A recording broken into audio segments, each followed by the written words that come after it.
we did win. Look at that. I have a bunch of stuff that I got. So first, I got some fun socks. I got these ones that are like checkered, and these ones that have pizzas on them. Then we did go to Rock 30, which means I got some DVDs. So I got the first season of Scrubs, and it's falling.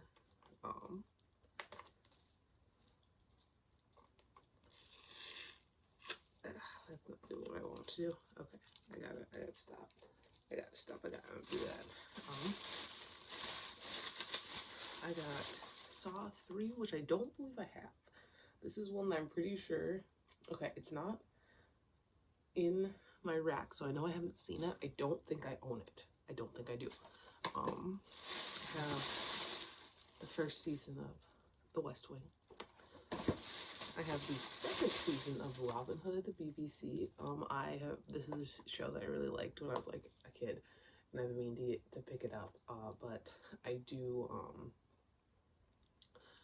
I need season 1 yet, but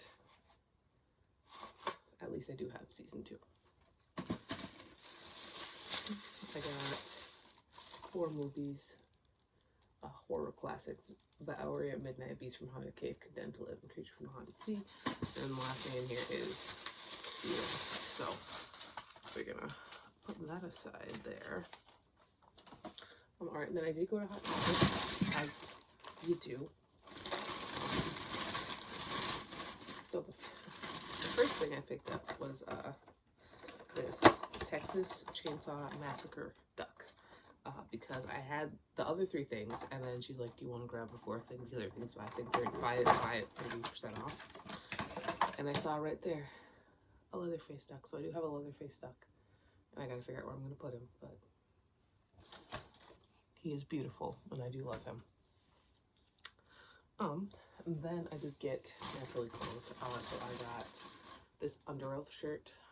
I like to get normally clothes that are really big, but I mean, mediums do fit me, but I just prefer like really, really big shirts because I don't know, it's more comfortable. But this was the biggest size they had, and I needed the Under Oath shirt, so I got that.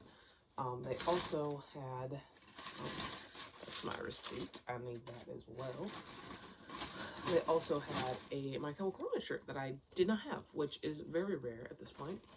But see, I got a huge one. I got a My Chemical Romance shirt. They're going on tour again, so I'm sure that means we'll get a lot more merch. So that will be nice. And I did get a pair of pants. These Red Star. Look at these beautiful. Love me some Hot Topic pants. That is nice. And then I didn't even ask to go to Barnes & Noble. Steven asked me if I wanted to go to Barnes & Noble. This is Steven's, it's not mine, and it's not from Barnes & Noble. But I got 3 books. And I did only buy 3 books, and I had no limits. So, okay, this isn't one I bought. This is one that I was working on reading. So I bought, I'm gonna end with the prettiest one. So I did finally get my hands on The Reformatory by Tananarive Due, which I have been wanting to pick up like pretty much ever since I heard of it. So I have this one. This is about a kid who gets sent to like a school for boys, racism. It's kind of reminding me of Nickel Boys, except for I think there's more of a horror slant to it, so that should be fun. Then I did pick up the second volume of Horimiya. I was going to continue on, grab the next Given that I needed, but they didn't have it. Next volume I needed 6. They had like 1 through 5 and then 7. I was like, but I did get volume 2 of Horimiya. And then, so I have this book on Kindle technically, and I started it on Kindle, and it's very good. And I kind of always figured I was going to buy the whole series in physical and like read it then. But I saw this beautiful edition, and it was $5 off, and I was like, here we go. So I did pick up The Poppy War by R.F. Kuang. It's got sprayed edges. It's beautiful. It's beautiful. It's got end papers. It's so pretty. It's so pretty. Like, I don't know if this is like what kind of special edition this is. It's some kind of special edition.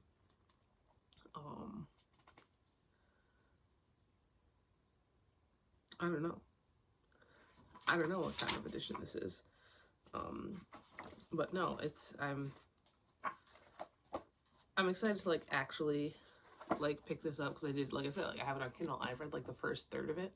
But when I read stuff on Kindle, very rarely, especially because I started reading this before I got my Paperwhite, very rarely does that mean that I'm like paying that much attention to it. But I do have it now, and it's wonderful. So those are the books I got. That's everything I got. It's a good time. I gotta figure out where that duck goes now, honestly. But as that, I have like a little bit less than 4 hours before you can make sure Steven gets away so we can go to the book fair today. So we'll see. We'll see how today goes. We'll see how much I get done. That is everything.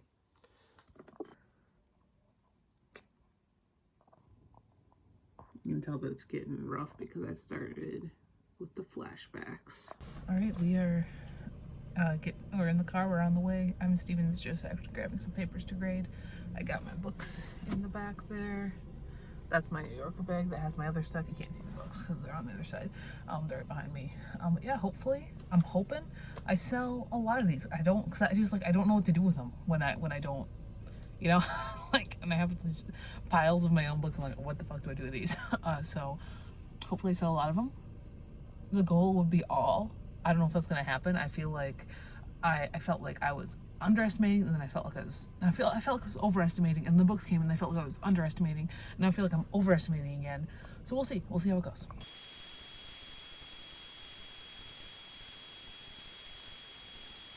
All right, so I'm back from the book fair. I did end up selling 12 books, which is pretty good, honestly. I was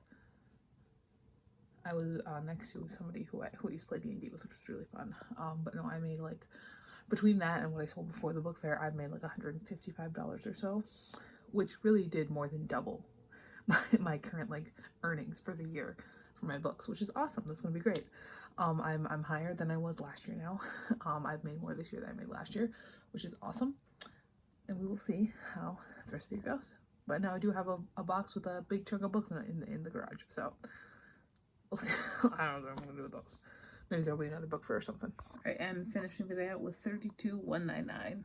Actually, that book fair did actually make this year the most year that I made the most. So my first year, 2020, I made $202.45. 2021, that dropped down to $85.22. 2022 was my worst year. I made $63.74.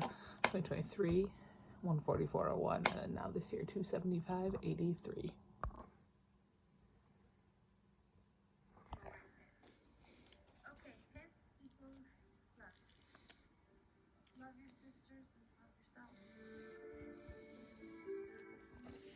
No problem being mad at you. Because you know. But Mike Vogel's here. What the hell? Pick it up. This man was everywhere in the mid-2000s.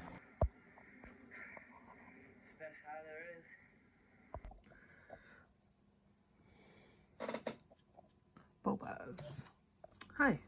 Real quick about Nano. I'm in that stage now. After I hit 30K, I'm always at to get to that stage where I'm like, I don't know what I'm doing, so I just kind of keep just rolling and doing random stuff. And that's where we're at right now, at 34,000. I got this at the author fair. They gave it to the authors.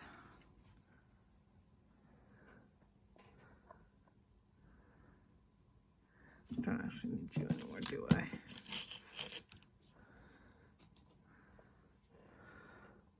Hello. I just put in my third load of laundry for the day, so I figured I'd do kind of like a midday kind of check-in. I guess it's 3 p.m. I have done a lot today. I was up at 4:30. That's not my new wake up time. That's what it is. I was up at 4:30. I watched a movie. You saw that it was the sister of the traveling pants. I did cry when the little girl died. Spoilers, I guess. I read quite a bit. I read a New Yorker. I read some of the literary terms and literary theory dictionary. I'm going to start The Running Man soon. I have this wonderful movie cover, which I kind of dig, but like, I don't have room to collect movie covers. So like I'm not gonna keep it once I finish it, I'm pretty sure. I've done quite a bit of writing too. Like I mentioned, I'm at that stage in the draft where normally in a first draft for me, unless it's something real exciting or something really big, after about the 30,000 word mark is when I kind of start running out of steam. And traditionally Nano has been the only draft of the year where my drafts go beyond 30,000. And even though it's not like legitimately NaNoWriMo this year, even though it's just on like TrackBear instead of the Nano site and everything, I'm still trying to hit that 50K. About like 35 right now. So I could theoretically finish this soon, and then I really want to get back to Cazenade, and I'm not gonna lie. I call it that. That's not the title. That's not the title of the book. That's the title of my Spotify playlist for the book. The title is Cazenade the Approach. But I went back in there and I reread some of it last night. And that one, like, I'm almost done with it, genuinely. I'm almost done with the second draft. I'm like 45,000 words in. I'm like in like the last kind of sprint towards the end. So like I quit for Nano at a very, very important time. But no, things are going decently. I think I would like to finish The Running Man today. I haven't started it yet, but it's very short, and I think I could do it. But we'll see exactly how much more laundry I'm gonna end up doing today, because like genuinely, I did not do any laundry at all this past week. Like I should have, because it was a 3-day week, but then on Friday and I don't even know what I was doing Monday, but on Friday we had state football, and then on Saturday I had my author fair, so today was really the only day of the weekend I could get stuff done. But yeah, that is where we're at right now. Ideally, I'll get a lot more read and a lot more written this day, but it is also 3 p.m.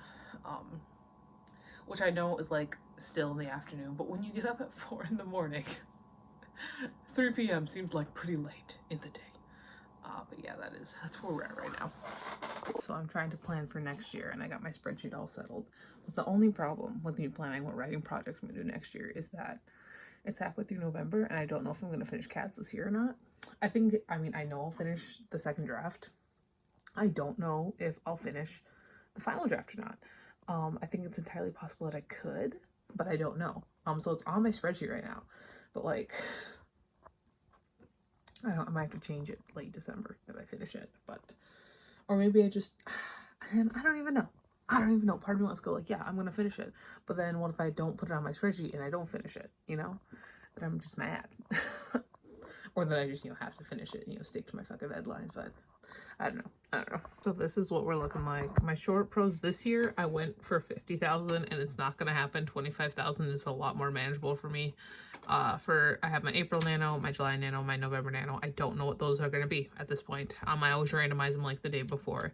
I did put Kaz here. I don't know, like nothing is here except for the title there, because I don't know if it's actually gonna happen. If not, I'm gonna replace it with something else. It's gonna kind of mess up my whole system here, but if not, I will probably try to fit in another Otts Boys book.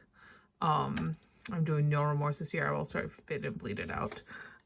But if I don't finish it, if it says, I've got No Remorse, which is the Quinn book, so that'll be my first, other than Cass, will be my first book next year. And I got New Subscribers, the sequel to New Match, sort of. Different characters. Seeing Straight, which is a novella in the pentology that takes place after book 5, kind of around the same time that Casey's book is happening. I got The Second Coming, which is kind of pentology inspired, kind of pentology adjacent, but you don't need to read the pentology to read it. And I have The Prince, which is the first book in the sequel trilogy for Tinon. So hopefully with these nanos, I have a bunch of options. Obviously we could do some Otts Boys. I also need to write the new match ones. New Ride, New Friend, and New Viewer. I've got Tinon. I've got some novellas I could be writing. And then I have, obviously there are always standalones. I've got random ideas in my head. And then I could always start the sequel, like college AU. It's not really an alternate universe, college after the fact for Stupid Ass Murders. So that is kind of my idea there. That's what we're doing. And obviously I will also put out a collection next year. But that is, that's going to be with whatever we've got. I've got four essays currently. I have some poetry. I have one poem, and I have a good chunk. I have a good amount of short stories. So I would need, I would probably want to have a couple more. But I am already collecting stuff for that. But this is my writing plan for next year. So, which it comes out to like, where is it? It comes out to 375,000 words total, which if you look at this year's, if we go to our 2024 spreadsheets and go to my writing tracker, oh my God, what a baby. Okay. Okay, now we open up a writing tracker. This year, so far, I have written 180,000. But again, if you see my goal for short prose was 50,000, I've only written 16. So that's going to be an issue there. But no, right now, the only one that I have left is Kaz, and I only have like 4,000 words left on that first draft. So I might finish it. I might. But we'll see. And last year I did have 2 carryover instead of just 1. But that is that.